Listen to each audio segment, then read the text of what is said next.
میں میاں والی یونیورسٹی بنی ہے، میں آپ سے شیئر کرتا ہوں. یہ دیکھیں، یہ پوری ریٹائرڈ ڈاکٹر تنویر ہیں یونیورسٹی آف سرگودا میں، ریٹائرڈ ہوئے ہیں، ان کو لاکھوں روپے دیے جا رہے ہیں اور غیر قانونی بھرتیاں جناب انہوں نے کی ہیں. ایک ڈاکٹر فیضل الرحمان ہے ڈائریکٹر، 4 لاکھ ان کو، اور ایک پوری فوج ہے وکلا کی، 10 سے زیادہ وکلا جو یعنی جہاں کہیں سے سفارش ہوتی ہے، جہاں کہیں سے پریشر ہوتا ہے وہ رکھ لیتے ہیں. پھر پورا ویب سیل انہوں نے اپنا بنایا، اور یہ ہے غیر قانونی بھرتیاں کہیں بھی ان کو، اور ان کو پوچھا جا رہا ہے ابھی.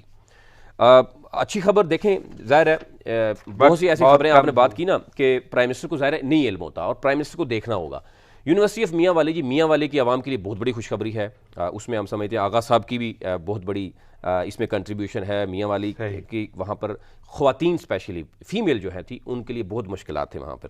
یہ جو میاں والی کا جو وہاں پہ یونیورسٹی کا قیام ہے، ایک تو اس ایریے کی خواتین کے لیے بہت بڑی خوشخبری ہے کہ جو بچے تو پھر بھی دور چلے جاتے تھے، لاہور آتے ہیں، مختلف ایریاز میں جاتے ہیں. اب وہاں پہ یہ یونیورسٹی جو بنائی گئی ہے، اس میں جو ڈاکٹر شیر افغان نیازی ہیں، جو کانسٹیٹیوشن کے ایکسپرٹس مانے جاتے تھے، لوگ سمجھتے ہیں کہ ان کی بہت بڑی یہ کنٹریبیوشن تھی.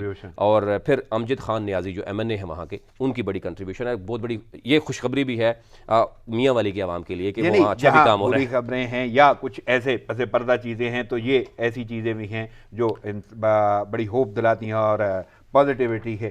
سدی صاحب، وقت کی قلت کے باعث مجھے اجازت لینا ہوگی. آپ کی آمد کا بہت شکریہ. ناظرین، پروگرام کا وقت ختم ہوا چاہتا ہے، مجھے اجازت دیجیے. دعاؤں میں یاد رکھیے گا. اللہ نگہبان.